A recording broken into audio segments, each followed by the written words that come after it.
Joe, hello. My name is Dan, and I want to know, are you a bit of a thrill seeker, or do you run in completely the opposite direction when you see a roller coaster? I'm kind of a bit of a thrill seeker, to be honest, unless it gets a little bit too high. I don't like high rides. Well, at the minute on the phone, I have Jeremy Webb and John Wardley. Jeremy Webb is the editor-in-chief of New Scientist magazine, and John Wardley creates rides. Good morning. Good morning, Dan. How are you both? Very well, thank you. Fine, thank you. Very good. Now, first of all, John, now you create rides. Am I right in thinking? Have you created anything of note in this country that I may be interested in? Well, have you ever been to Alton Towers, and have you ridden Nemesis or Nemesis? Air or Oblivion? Yes. Oh, yes. I've been on Nemesis, I've been on Air, and I've been on Oblivion. Air is my favourite, Right. I'd say, out of the two. Really? Out of the three, yes. Nemesis comes second, Oblivion third. That's amazing. Right. Well, our new ride is going to beat those. Really? Oh, there's a new ride, Alton Towers. Tell us a little bit about it. Tease me. Well, it's called the SMILER, and it opens in May. And if you think Nemesis is big, this is about twice the size of Nemesis. But the unique thing about it is, whereas roller coasters in the past have just played around with your body, this marmalizes you and it plays around with your mind. And there are 5 mind-manipulating elements that you experience on the ride. So it's more than just a physical roller coaster. That sounds incredible, because I was going to say, in what sense is it actually bigger? Because you often think, well, scary roller coasters are just huge. They're tall, they go really quickly. But Nemesis, for me, is one of the sort of the more intricate ones, because it's like it doesn't look huge. It's not massive, but it is a real head-banging ride. Well, what we've managed to do is to pack more track per metre of space in this ride than any other roller coaster in the world. It takes you up 2 different lifts. One is vertical. You've got 30-metre drops, all sorts of inversions, but on top of that, you've got special effects that actually disorientate you. So it's a mental experience as well as a physical experience.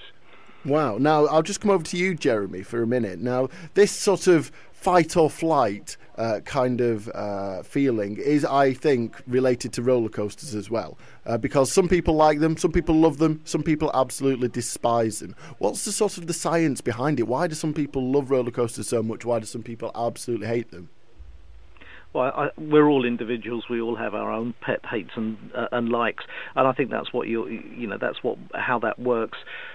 Some people are extrovert, they want to try new things. Other people are more introverted and they don't like to try new things. And I think there's a lot of that going on there. But then psychologically, if you look at people, we're all made up very, very differently, almost at a neuroscientific level rather than a psychological level. And the way people respond to fear and excitement changes. And in this report, we look at the kind of intricate goings on within the brain of different people. So there's a lot more really nowadays to the roller coaster. It's more of an experience, let's say, rather than just a roller coaster. It's not just sitting in a car for a minute and 30 seconds and going around the track. There's more to it. There's more parts of the brain that are being played with. Does that sound about right? Yeah, that's it really. I mean, some of the people who have studied this have found that rides often work best when they are a narrative, when they tell a story. So you have a build-up where you create the trepidation and the anticipation when you're queuing perhaps, and when you're looking at this massive track that John's just talked about. And then you actually get onto the ride, and it takes a slow ride upwards, and then it drops you off the end. Yeah. And that's where the fear comes in. So you have a few seconds of absolute agony, but then you feel this great sense of excitement and achievement when you get off the other end. Yeah. And that's where the release is. So it's like tension and release. It's like all good drama.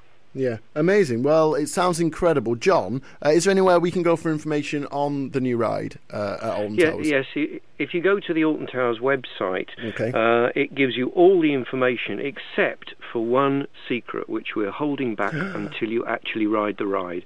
And it's a world's first. It's never been done before, and you're going to need to go to Alton Towers to find out just what that is. You have me intrigued. Well, thank you very much, John, and thank you very much, Jeremy. That was John and Jeremy on the Bolton FM Mid Morning Show talking about a brand new ride at Alton Towers.